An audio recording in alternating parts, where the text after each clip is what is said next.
Buenas noches a todos. Hoy vamos a desarrollar el tema de trabajos de investigación, sus componentes y su estructura. Entonces agradezco a los organizadores de la 7ª jornada de investigación para estudiantes de medicina y me presento. Yo soy la doctora Rosa Guillén.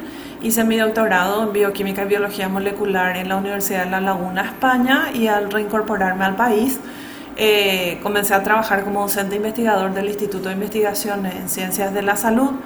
Estoy categorizado como investigador activo nivel 2 para el Consejo Nacional de Ciencia y Tecnología y actualmente soy profesor adjunto de Bioquímica 1 y 2 de la Facultad de Ciencias Químicas, así como auxiliar de enseñanza en la Facultad de Ciencias Médicas de la UNA y miembro del Comité Científico del Instituto de Investigaciones en Ciencias de la Salud. Entonces, la pregunta es, cuando hacemos un trabajo de investigación, ¿cuáles son las fases? ¿Cómo se prepara un trabajo? Y en realidad un trabajo de investigación siempre tiene 3 fases. Una fase primera donde hacemos los planes, donde realizamos la planificación. Una vez que tenemos las aprobaciones, que conseguimos los fondos necesarios para poder ponerlo en ejecución, entramos en la fase de ejecución del proyecto. Durante esta fase podemos ir cargando nuestras bases de datos y en algunos casos, cuando esos datos, incluso cuando sean resultados parciales, sean interesantes, ya se puede hacer la difusión de esos resultados parciales. Y por tanto, en la finalización de la fase de ejecución, el objetivo final de todo proyecto de investigación es hacer la difusión de los resultados finales. La pregunta es con qué manuscritos o con qué elementos nos valemos en cada una de estas fases. Entonces, en la fase de planificación, el manuscrito que vamos a escribir es el protocolo de investigación. En el caso de que hagamos difusión de resultados parciales, podemos redactar pósters o presentaciones orales a eventos científicos y por supuesto cuando buscamos la difusión de resultados finales en trabajos de investigación, el tipo de publicación que buscamos es un artículo científico.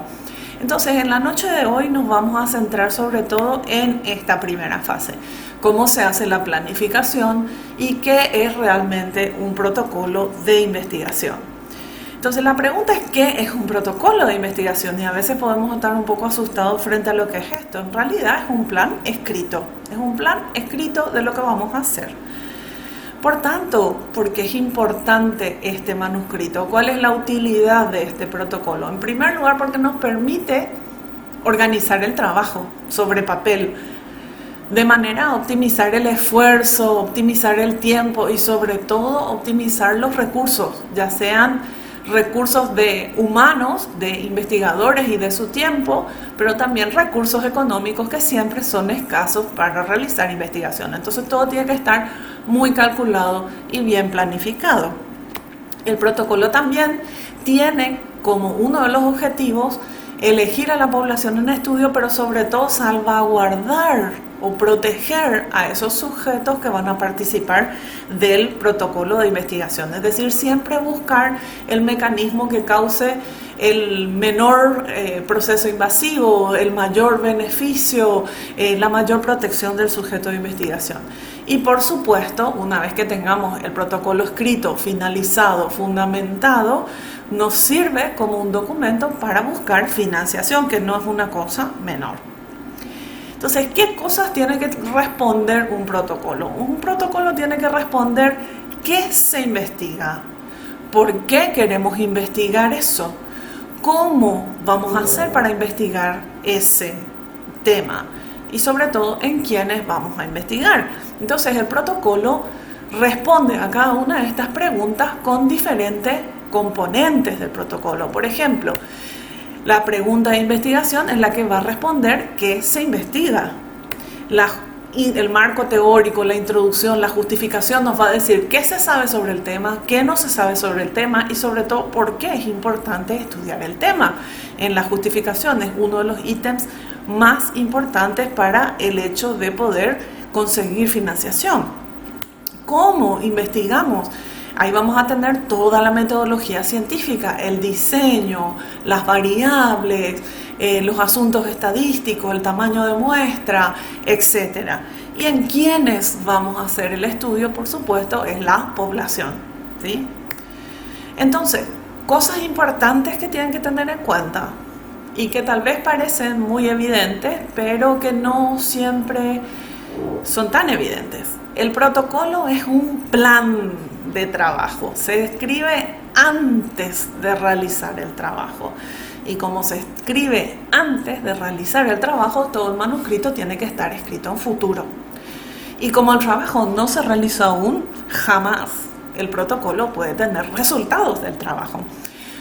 Esto que ustedes ven aquí puede parecerles un poco obvio, pero no ha sido la primera vez, o no va a ser ni tampoco la última vez, de que haya gente que ya tenía una idea de hacer un trabajo de investigación, comenzó a hacer esa idea sin haber escrito un plan antes, y después, cuando tiene que conseguir la aprobación por comités, cuando tiene que buscar financiación para continuar, decide escribir el protocolo cuando en realidad ya comenzó a ejecutar algo sin haber planificado. Entonces eso suele ser una cuestión muy común, pero no es la forma correcta y tampoco lleva a buenos desenlaces, porque puede ser pérdida de tiempo o puede llevar a la pérdida de recursos sin tener mucha necesidad de hacer eso. Entonces, ¿cuáles son las partes que tiene que tener el manuscrito?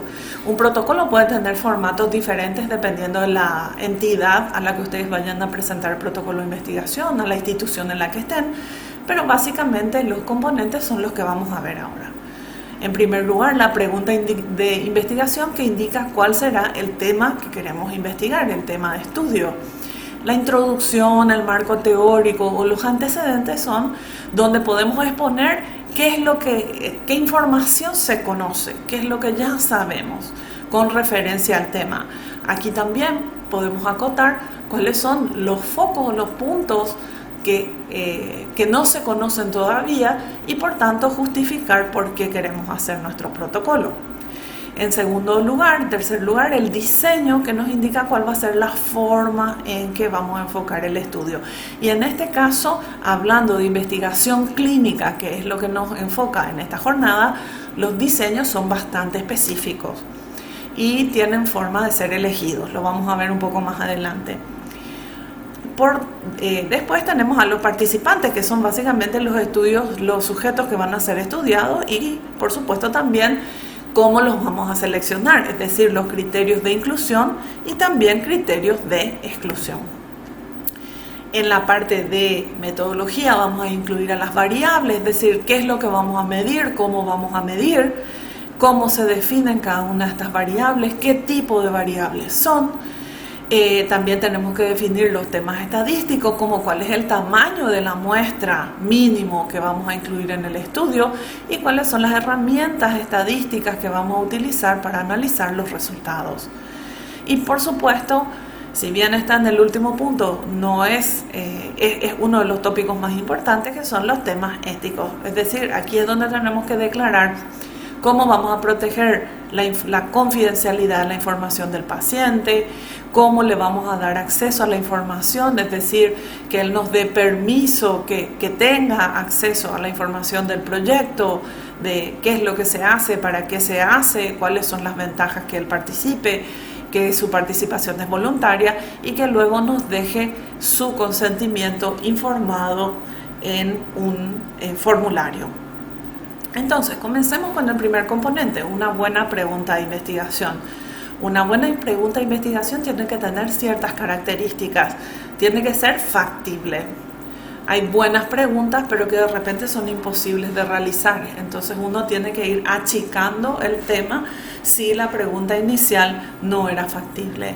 Tiene que ser interesante, tiene que ser novedosa, no podemos seguir haciendo investigación sobre un mismo tópico del cual ya se conoce lo que queremos volver a hacer. Tiene que ser ética, la protección de los sujetos de investigación tiene que ser la piedra fundamental de cualquier trabajo de investigación y por supuesto tiene que ser relevante. Tiene que ser relevante, a veces es relevante para el país, a veces es relevante para la región, a veces el tópico es tan importante que puede ser relevante incluso a nivel mundial. Si ustedes ven aquí, con las siglas, con las primeras letras de cada una de estas características, se forma la frase finer, ¿verdad? Factible, interesante, novedosa, ética y relevante, y esa suele ser una regla que usan los evaluadores de comités para saber si el protocolo puede seguir adelante y si puede ser aprobado. Entonces, esta suele ser una regla muy importante que todos los investigadores tienen que pasar a su pregunta para ver si cumple con estos criterios.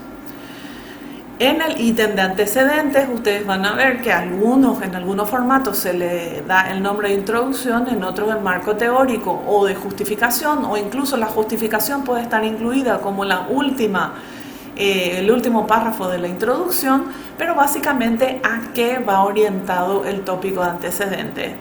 Va básicamente orientado a hacer una lectura a profundidad de literatura científica sobre el tema de investigación, y aquí resaltamos que tiene que ser literatura científica porque lo que buscamos como fuente de información es la información de mejor calidad. Entonces, ¿cuáles son las fuentes de mejor calidad?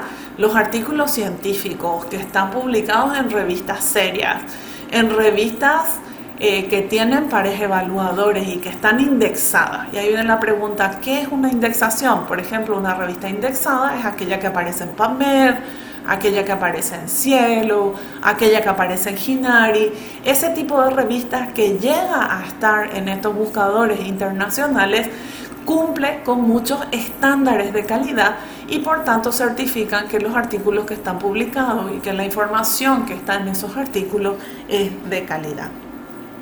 ¿Cuál es la estructura que tiene que tener una introducción? Se dice que tiene que tener una estructura de embudo invertido. ¿Qué significa eso? Comenzamos de lo que es más general. ¿Qué se sabe a nivel mundial del tema que yo quiero estudiar? ¿Y cuál es el impacto? ¿Qué se sabe a nivel regional del tema? ¿Qué se sabe incluso a nivel del país? ¿Qué aspectos no se conocen todavía? Que vamos a llamar como si fueran lagunas. ¿Qué lagunas pretende cubrir nuestro trabajo y por qué es realmente importante el trabajo? Entonces, si ustedes se dan cuenta, este orden lógico va de lo general a lo específico. Entonces decimos que tiene esta estructura de embudo, de lo general a lo específico. Ahora, ¿qué es importante tener en cuenta en antecedentes? Que estamos usando información obtenida de publicaciones de otros autores. Entonces aquí tienen que saber que siempre que usen información de otros autores, siempre deben citar la fuente, ¿sí? Por ejemplo, no sé, en el párrafo 1 viene del artículo 1, que es de Fernández y colaboradores, publicado en el año 2000. Entonces, eso tiene que estar al final de ese párrafo. Esa es la forma de citar la fuente. Y por supuesto, este 1 va a estar en la bibliografía y va a decir todos los datos del artículo del cual sacamos esa información. Otra cosa que tienen que tener en cuenta es que el hecho de copiar y pegar es una práctica terrible. De hecho, el copiar y pegar es lo que se considera un plagio, ¿verdad?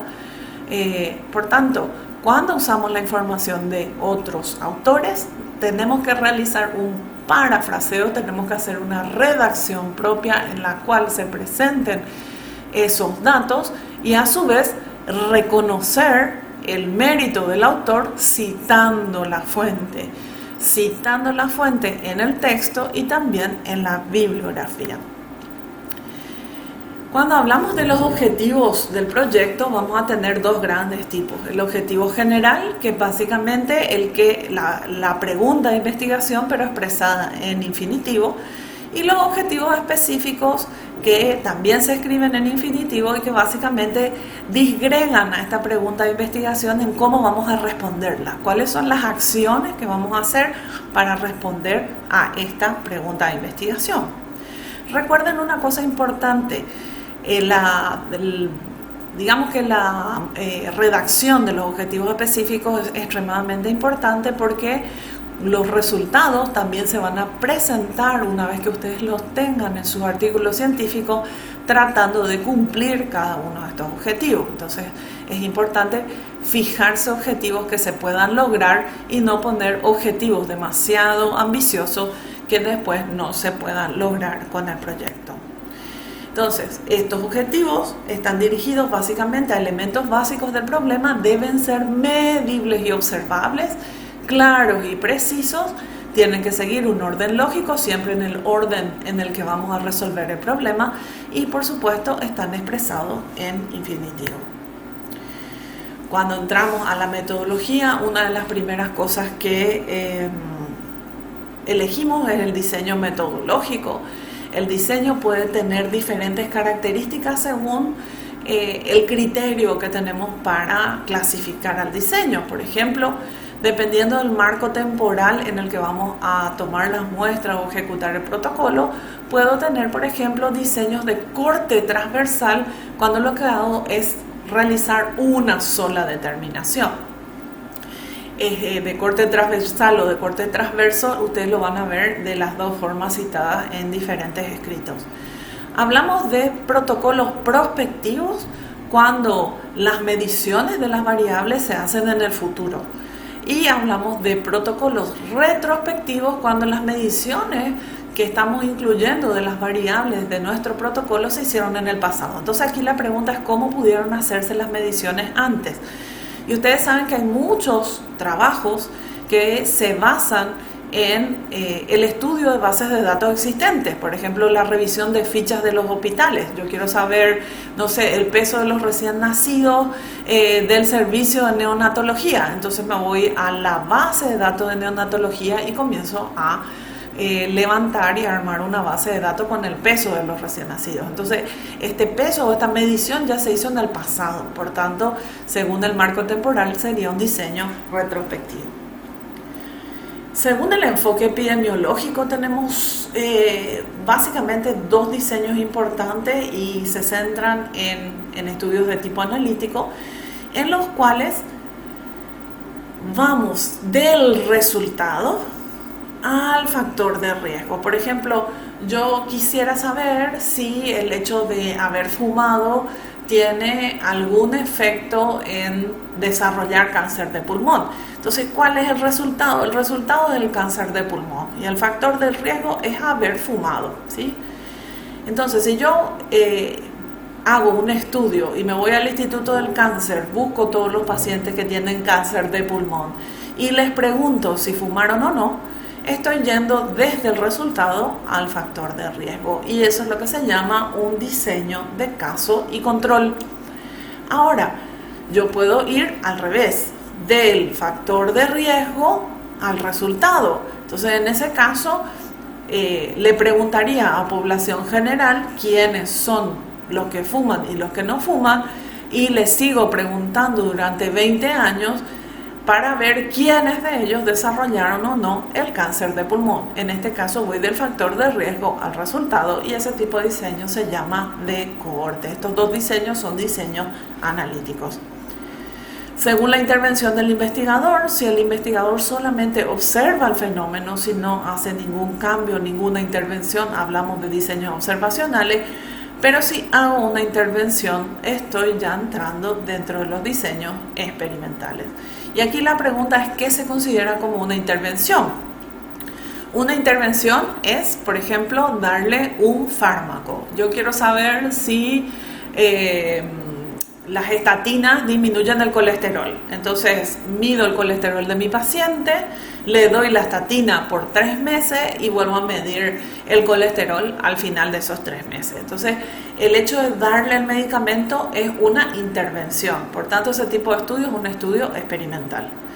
Ahora, las intervenciones también pueden ser, por ejemplo, intervenciones educativas. Yo quiero saber cuál es el efecto de digamos, una charla educativa sobre la utilidad de la caminata en los niveles de colesterol. Entonces, mido los niveles de colesterol de mis pacientes, al inicio les doy una charla tratando de favorecer que ellos salgan a caminar, y al final vuelvo a medir, al final de 6 meses, de 1 año, vuelvo a medir el colesterol y les pregunto si caminaron o no caminaron. Entonces voy a tener básicamente el efecto de esa intervención educativa.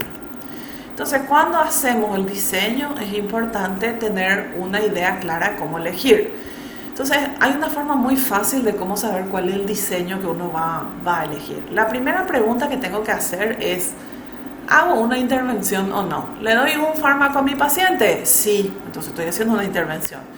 ¿Qué tipo de diseño tengo entonces? Un diseño experimental. Los diseños experimentales demuestran causalidad, son los únicos que demuestran causa. Ahora, ¿qué pasa si yo no hice ninguna intervención y solamente me dedico a observar el fenómeno? Entonces estoy hablando de diseños observacionales. Dentro de los diseños observacionales, la siguiente pregunta puede ser, ¿será que busco asociación entre dos variables? Como el caso del ejemplo anterior que decíamos, el hábito de fumar y el cáncer de pulmón. ¿Busco asociación? Y si no busco asociación, estoy básicamente en un descriptivo. Yo voy a incluir a toda la población y sencillamente voy a decir fuman, no fuman, tienen cáncer o no tienen cáncer, pero no busco ninguna asociación. Ahora, si busco asociación, estoy hablando de estudios analíticos, y los estudios analíticos son dos diseños específicos. Los casos y controles, que son aquellos que van del resultado al factor de riesgo, es decir, en aquellos pacientes que tienen cáncer de pulmón, pregunto si fumaron o no fumaron, o el diseño de cohortes en donde vamos del factor de riesgo al desenlace, que en este caso sería pregunto quiénes fuman y quiénes no fuman, y a lo largo de 20 años me fijo en los dos grupos, quiénes desarrollaron cáncer de pulmón y quiénes no. Entonces aquí es importante tener en cuenta lo siguiente. Cuando hablo de estudios descriptivos, en los estudios descriptivos toda la población está en un solo grupo, no hay separación de la población, y estos estudios descriptivos son útiles para la prevalencia. Entonces, si yo hago en un solo grupo contar quiénes fuman y quiénes no fuman, estoy calculando la prevalencia del hábito de fumar. Y si cuento quiénes tienen cáncer de pulmón o no, estoy determinando la prevalencia del cáncer de pulmón en este grupo que acabo de estudiar. Pero no puedo generar ninguna asociación entre esas dos variables. Ahora, en los diseños analíticos, siempre la población está dividida en dos grupos, ¿sí? Y en los grupos se van a dividir dependiendo del diseño. Por ejemplo, en el diseño de casos y controles, los dos grupos están divididos en base a si tienen o no la enfermedad, si tienen o no el desenlace. Entonces aquí los dos grupos van a ser pacientes con cáncer de pulmón y sin cáncer de pulmón. Mientras que en el caso de las cohortes, los dos grupos están formados en base al factor de riesgo. Entonces aquí los dos grupos van a ser pacientes que fuman y pacientes que no fuman. La incidencia, que es el número de casos nuevos que se registra de una patología en el tiempo, se puede determinar de forma exclusiva por los diseños de cohortes, ¿sí? Y cuando buscamos asociación, en el caso de los casos y controles, vamos a expresar la intensidad de la asociación como OR, y en el caso de la cohorte lo vamos a expresar como riesgo relativo o RR. El diseño es clave, así que realmente, así como dice el cartel, In Design We Trust, deben tomarse el tiempo necesario para elegir el diseño correcto para su pregunta de investigación. El siguiente tópico importante que tenemos que definir es cuál es la población a la que yo quiero estudiar. Imagínense que me interesa saber cuál es el nivel de estrés del personal de salud que está en la primera línea de atención del COVID. Entonces, ¿cuál es mi población? Todo el personal de blanco que está en atención de pacientes respiratorios. Entonces, a nivel país son miles de hospitales, son miles de personas que están atendiendo pacientes respiratorios. Es evidente que si bien ese es el grupo en el cual yo quiero saber cuál es el nivel de estrés de ellos, no puedo hacerle la encuesta a todos los personales de blanco del país. Entonces, porque no es factible. Entonces yo puedo elegir un número de sujetos que pertenecen a esta población, un número bastante más reducido, que es lo que vamos a llamar una muestra. Esta muestra va a ser entonces un subconjunto de la población. En esta muestra es en la que voy a realizar el estudio, porque es factible hacerle la encuesta, pero recuerden que tiene que ser representativa de toda la población. Entonces tengo que elegir personal de blanco, por ejemplo, del hospital de IPS, del Hospital Nacional, porque ahí voy a tener representación de personal de blanco, tanto de, por ejemplo, capital e interior, puede ser un ejemplo, ¿sí? Dentro de la población tenemos que definir categorías importantes. Por ejemplo, en la población enfocada debemos definir las características clínicas y demográficas. Personal de blanco, mayor de edad, de ambos sexos, etcétera. Y en la parte de población accesible vamos a definir características geográficas y temporales. Por ejemplo, geográficas que trabajan en hospitales de referencia de Asunción y Departamento Central, y temporales que se encuentran trabajando en el periodo 2020 o en el periodo de junio a agosto del 2020, que es cuando voy a hacer las encuestas. Entonces, si ustedes se dan cuenta, estamos hablando de la misma población, pero estamos definiendo características importantes.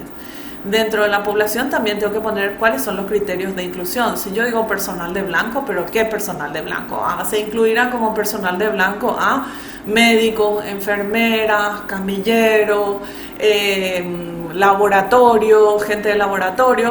O sea, básicamente personal que tenga contacto con el paciente o con sus muestras para poder ver cuál es el efecto de estrés que tienen estas personas.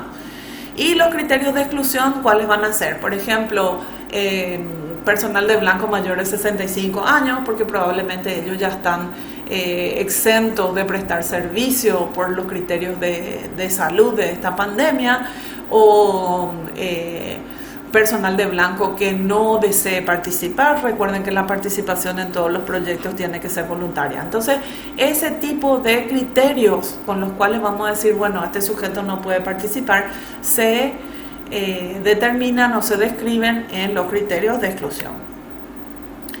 Una vez que sabemos cuál es la población que queremos estudiar, cuál es la muestra de esa población que vamos a estudiar, lo siguiente que tenemos que definir es cómo vamos a elegir la muestra, cómo vamos a tomar la muestra, y eso es lo que se define como muestreo. El muestreo es el método para utilizar para elegir o seleccionar a los participantes del estudio, y nosotros tenemos dos grandes clases de muestreo: los muestreos de conveniencia o los muestreos que son al azar, los muestreos de probabilidad. Los muestreos de conveniencia se denominan también no probabilísticos, mientras que los muestreos de probabilidad se denominan probabilísticos. Dentro del muestreo de conveniencia, por ejemplo, uno de los muestreos más empleados es el de caso consecutivo. Le voy a hacer la encuesta a todo el personal blanco, uno detrás de otro, que vaya entrando al turno y que acepte participar. Entonces, en ese caso, es un muestreo de conveniencia no probabilístico de caso consecutivo. Por ejemplo, en otro caso, imagínense que yo tengo en la guardia del hospital de IPS, entran dentro del criterio de personal de blanco para mi proyecto 290 personas. Y yo sé que en esta guardia de hoy, de la noche, están 80 personas. Entonces yo puedo tomar una bolsita y pongo los números del 1 al 80 o los nombres de las personas y sorteo. Entonces los que salgan sorteados son los que van a ser incluidos en el estudio y llenar la encuesta. Eso es lo que se llama una muestra aleatoria simple, como por sorteo. Pero puedo hacer también una muestra sistemática. Yo tengo la lista de los 90 personales de blanco, y entonces digo, voy a elegir a uno de cada 4 sujetos. Entonces elijo al 1, al 5, al 9, etc. Entonces voy haciendo, eso ya no es sorteo, pero es un muestreo sistemático que también es al azar. Ahora, puedo hacer también una muestra aleatoria estratificada. Por ejemplo, yo puedo dividir al personal de salud en 2 estratos. Médicos y enfermeras pueden ser 2 estratos, y puedo hacer sorteos entre los médicos, cuáles van a contestar la encuesta y qué enfermeras van a contestar la encuesta. Entonces, en ese caso estoy haciendo una muestra aleatoria estratificada. Y algo similar es para el tema de conglomerados. Una vez que yo ya sé cuáles son los sujetos y quiénes son los que van a participar, cuáles son los criterios, cómo los voy a elegir, lo que tengo que definir muy bien es qué voy a medir en ellos. Es decir, cuáles son las variables que voy a incluir en mi estudio.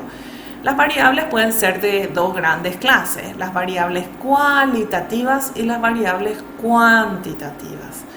Entonces, en el caso de, fíjense, el protocolo que estamos tratando de desarrollar, que es el nivel de estrés del personal de blanco que está prestando atención a pacientes COVID, yo puedo, por ejemplo, decir dentro de mis preguntas, ¿usted se siente estresado?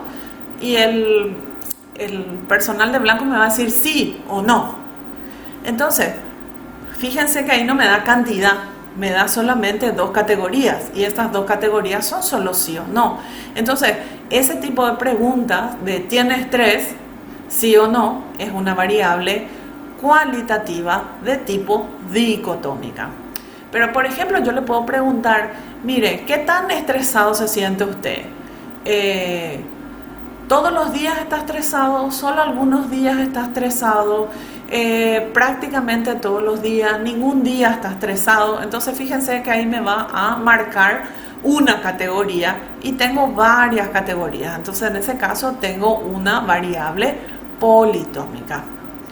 En ese mismo caso que la que acabamos de citar, por ejemplo, estoy estresado solo algunos días o estoy estresado la mayoría de los días o estoy estresado todos los días, si ustedes se dan cuenta hay un orden de menor a mayor. Entonces esa variable politómica es una variable ordinal. Pero si yo digo estoy estresado sí o no, ahí no hay orden. O sea, el sí no es más que el no. Por tanto, en ese caso hablaría de una variable nominal.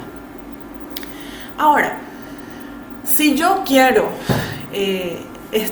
expresar el estrés de otra manera, yo creo que hay, por ejemplo, hay test psicológicos que te permiten hacer un montón de preguntas y que después te dan un número. Por ejemplo, te dan un 20 puntos, 21 puntos, 24 puntos y eso se lleva a una escala para saber qué tan estresado estás.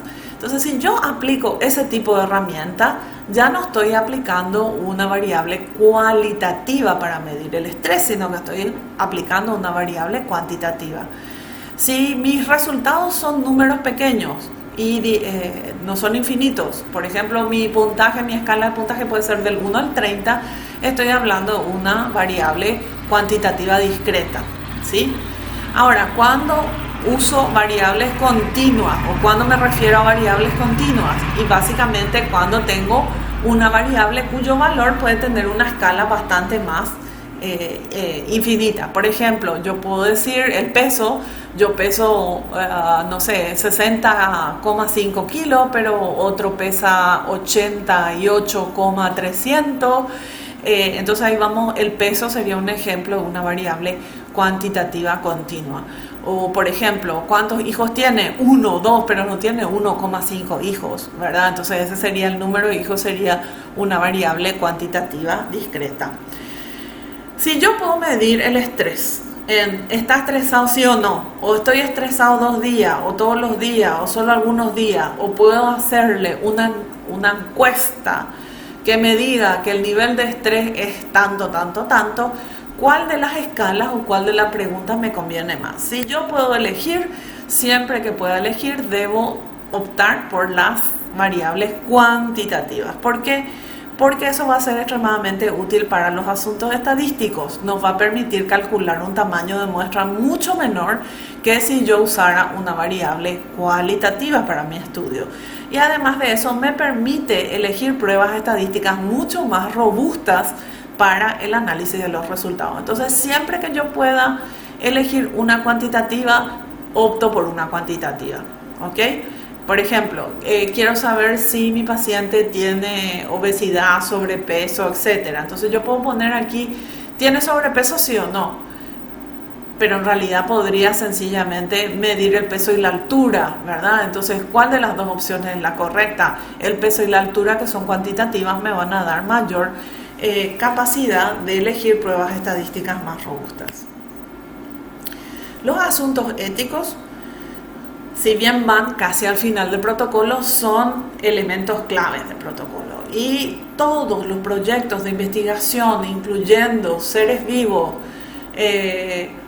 como animales o humanos, necesitan cumplir con ciertos principios. Cuando hablamos de investigación en humanos, debemos cumplir el respeto a las personas, la beneficencia o no maleficencia y la justicia. ¿A qué se refiere esto? El respeto, básicamente el respeto a mantener la confidencialidad de los datos de los pacientes, respetar la participación voluntaria. En el caso de la beneficencia es básicamente no causarle ningún daño, tratar de buscar el procedimiento menos invasivo, menos doloroso para el paciente. Y en el caso del principio de justicia es que todos los sujetos que se incluyan dentro de un proceso de investigación tengan exactamente la misma, la misma capacidad de acceder a los beneficios del trabajo. Ahora, si bien estos principios son importantes y son esenciales, son los pilares de la investigación clínica, a partir de estos principios también se desprenden algunos tópicos más concretos que también son importantes de tener en cuenta en asuntos éticos. Y entre ellos, el primero, si hacemos investigación con humanos, necesitamos tener un consentimiento informado.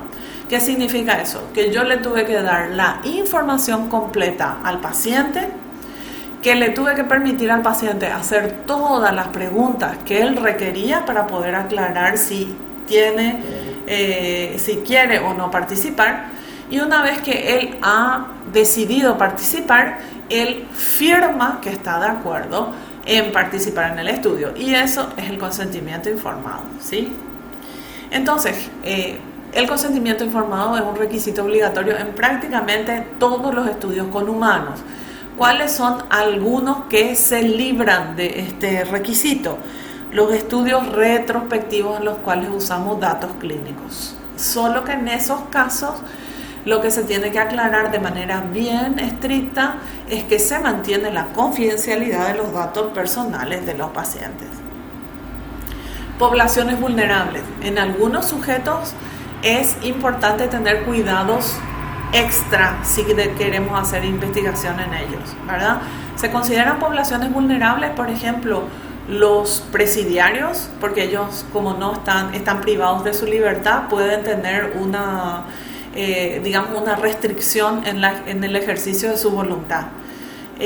Por ejemplo, las poblaciones indígenas también son poblaciones vulnerables. Hay que respetar sus creencias étnicas, ¿verdad? Su forma de pensar.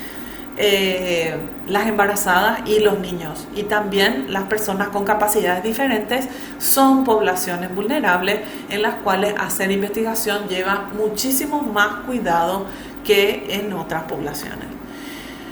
Otra cuestión importante que se tiene que tener en cuenta en cuanto a los asuntos éticos son los conflictos de interés. Los conflictos de interés, por ejemplo, ¿a qué se refieren? Yo estoy haciendo la investigación de la vacuna para el COVID, pero resulta que yo soy asesor de la empresa Pfizer y Pfizer me paga no sé cuántos millones por ser asesor en el desarrollo de la vacuna. Entonces yo quiero, por supuesto, tengo cierto interés en que los resultados salgan perfectos. Entonces puede haber una falta de objetividad con respecto a esa situación. Entonces, ¿qué es lo que se hace? ¿No puedo hacer investigación? Sí, voy a hacer investigación, pero cuando publique mi artículo voy a decir, miren señores, yo trabajé con la vacuna del COVID, pero yo soy empleado de Pfizer. Y entonces se declara los conflictos de interés en el artículo y se tiene que declarar también en el protocolo. Otra cuestión no menos importante y que a veces no nos tomamos en cuenta es la autoría.